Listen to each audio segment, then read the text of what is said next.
It's the end of January and you are already feeling a little bit draggy on all of those goals that you set just 3 weeks ago. Maybe you didn't make it to the gym all of the times that you wanted to. That's me. I only know this because I am this person, or at least I was this person.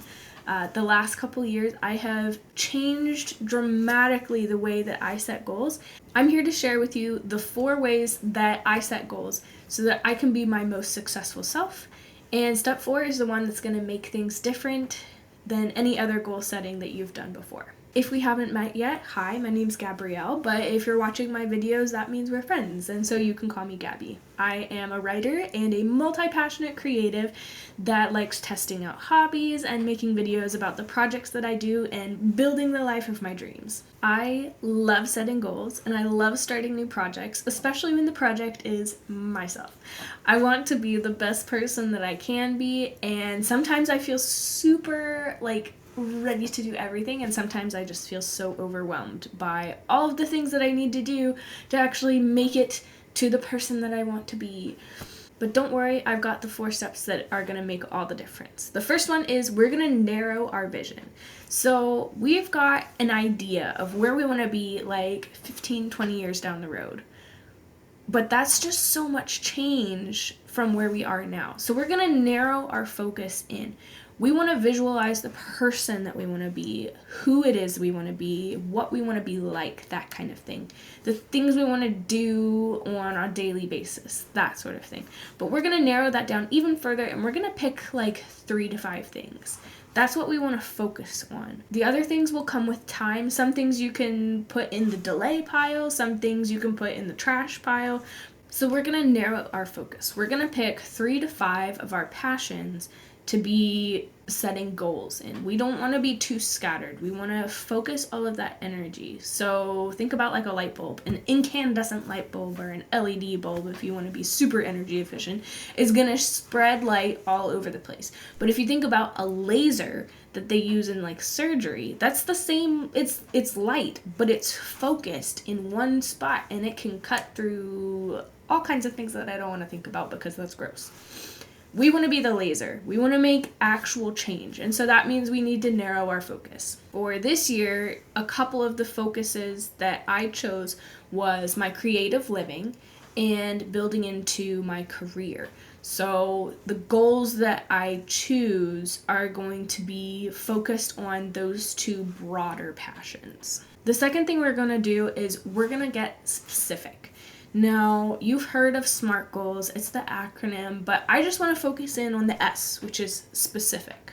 We want to make sure that our goals are action-oriented and not results-oriented, because sometimes you can't control the results. For example, if your goal is to grow on social media, you know that being consistent on social media is the way to get there. So your goal should be, I want to post consistently, say 2 times a week, 3 times a week, 1 time a day. You want a very specific goal that you can control. You don't want the goal to be, I want to gain 100 followers, because you can't necessarily control if people follow you or not. What you can control is how often you post. The other thing we want to do is we want to go into those broader passions and make those subcategories and then make specific goals within those. If one of your big passions for this year is community, your social life, that kind of thing, you don't want your goal within that to be, I want a better social life. You want your goal to be, I want to make 2 new friends. I want to go on 1 date a month. You want to say, I want to host at my house 1 time a month. I want to have 2 coffee dates with friends a month. Those are things you control. Those are more specific, because if you just sit at your house and say, I want a better social life, well, how do you get a better social life? You have to actually put the work in, and you have to actually make specific action towards having a better social life. A couple other things I'd like to do with this getting specific topic is brain dumping and manifestation. Brain dumping is probably the single greatest tool that I use ever. I have notebooks that are just filled with brain dumps. I especially like to use this when I'm trying to do something else and I think of something, I just jot it down. Oftentimes in the morning, it's a great time to just sit down and put everything that's in your brain onto paper. It's like it decreases the mental energy you are taking into your day, because now you don't have to work to remember all of those little things. You can go and do the rest of your life, and then you can come back and all those ideas are still going to be there. Manifestation is something that I have only just started to dip my toe into. I have always found it a little bit hippy-dippy, but I decided I was going to try it a few months ago. I have a journal that I have dedicated to just writing down my wildest dreams. But I'm not just writing them down as in like someday I'm going to. I am journaling as if I am 5 years down the road and have accomplished all of those things. So let me grab the journal and I'm going to share with you why I think this is so powerful. So this is a page that I wrote back in the summer. So this was probably in late July or early August. I was really nervous about having my second baby in September because the last time when I had my first, my recovery process felt like it just took way too long. It was really uncomfortable. I was not having a good time. So I decided I was going to write down a journal page as if I was in that recovery phase. So let's read it. It's late September and I had a baby. It took 15 days after he was born to really rest and recuperate. 5 days I spent in the bed, resting, reading, breastfeeding, relaxing. My oldest goes to daycare each day. Of course, I'm up a bit, but my main to-do is sleep and eat and watch Netflix and read. The next 5 days I spend on the bed, doing little projects, reading, etc. And then the next 5 days I spent around the bed, doing little chores, etc. I've given myself complete grace to move slowly in recovery. During these times, I'm fueling my body well and drinking lots of water. I'm doing breathing exercise to reconnect with my core. I'm showering and taking care of myself every day. I'm journaling and asking for help when I need it. My initial recovery period, I start with the baby and I walk with my oldest.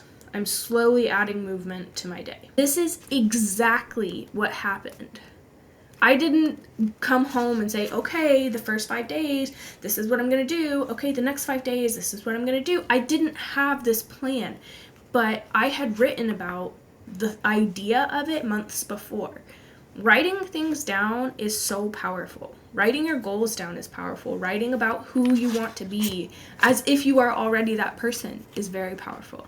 So I would encourage you to get just one little notebook and give yourself complete freedom to manifest your biggest dreams in that. Journal as if you are the person that is exactly who you want to be.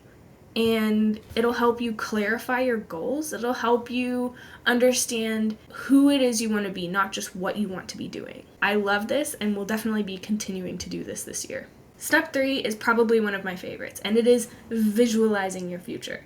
Now, I am going to be very open here, and I'm going to actually share with you my vision board for 2024. You can do this using Pinterest, find inspiration pictures. You can use your camera roll, and you can go back from the year before and find the moments that you loved the most, and you can use those. You could just make a Pinterest board. You could make a physical vision board, which is what I did this year and what I will be sharing with you. But we want to focus on imagining ourselves in a year, in 3 months, in 6 months, however long it is that you're making these goals for. We want to have something visually that we can reference with pictures that make us excited, that make us motivated, that keep us moving towards those goals. And step 4, this is the one that made all the difference for me, and that is quarterly and monthly check-ins. Now this sounds so geeky and nerdy, but I swear it works.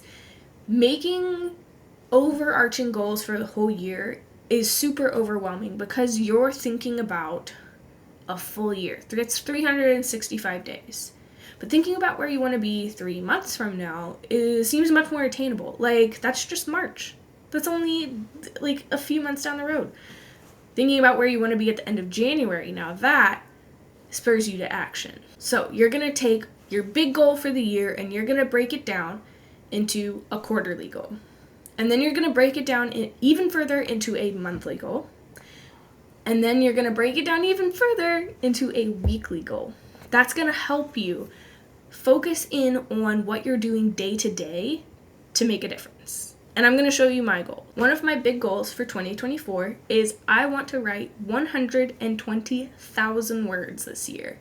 And that's like good words on my books, on articles, and scripts. 120,000 words is a lot of words. It's overwhelming. If I sat at January and being like, oh my gosh, I literally only wrote 300 words today. Like, I only wrote 500 words today. I am never going to get to that 120,000 words. I would probably lose motivation within like 2 days and then just not do it anymore. But step one, we're going to make it a quarterly goal. 120,000 words. We've got 4 quarters in the year. 120,000 divided by 4 is 30,000. Okay, that's already so much less. We've got this. 30,000. It's still a lot, but like it feels more doable. But we're going to break it down even further. We need a monthly goal. I need a January goal. What's 30,000 divided by 3? So we've got 10,000. That's a lot of words still. But it seems more doable. Writing 10,000 words in January, okay, it's getting better. But that's not it. We're going to break it down to a weekly goal. 10,000 divided by about 4 is going to be 2,500 words. I need to write 2,500 words every week in January to get my 10,000 word goal. 2,500 words is not that bad. But then if I break it down even further, if I write every single day, just a little bit, 2,500 divided by 7, it's going to be right about the 350 word mark. That's not bad. 350 words is not bad. You can plunk out 350 words in like 30 minutes. That is not bad. If you write those 350 words every single day, you've achieved your weekly goal. If you do your weekly goal for 4 weeks, you've achieved your monthly goal. If you achieve your monthly goal for 3 months in a row, you've got your quarterly goal.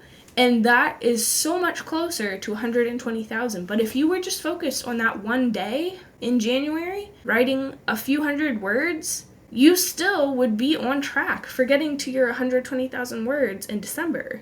But it wouldn't feel like it. You need little bites to quick wins, very achievable little goals that's going to keep you on track for success. Change compounds over time. So maybe in a year, if you're working towards something, you're not going to maybe see that much of a difference, but in 5 years, you'll see a huge difference between the life that would happen if you did do it versus if you didn't do it. And that's something to compare. You want to keep an eye on not just what happens if I do achieve these goals. Think about what happens if I don't achieve these goals. Say your goal is to exercise 3 times a week. Maybe in 1 year, like, you've lost a bit of weight, but maybe you're not going to see that much of a difference. What about 5 years down the road? Your life is going to look totally different if you were sitting on the couch for 5 years versus if you were working out 3 times a week. But then think about what is it going to look like 30 years down the road if you were a consistent exerciser versus if you were living a sedentary lifestyle. Your health long term is going to be so different between those two. And you can apply this to any goal. Narrow your focus, get specific about your goals, visualize the future that you want for yourself, and break things down into smaller, more achievable steps. And you're going to achieve the life of your dreams.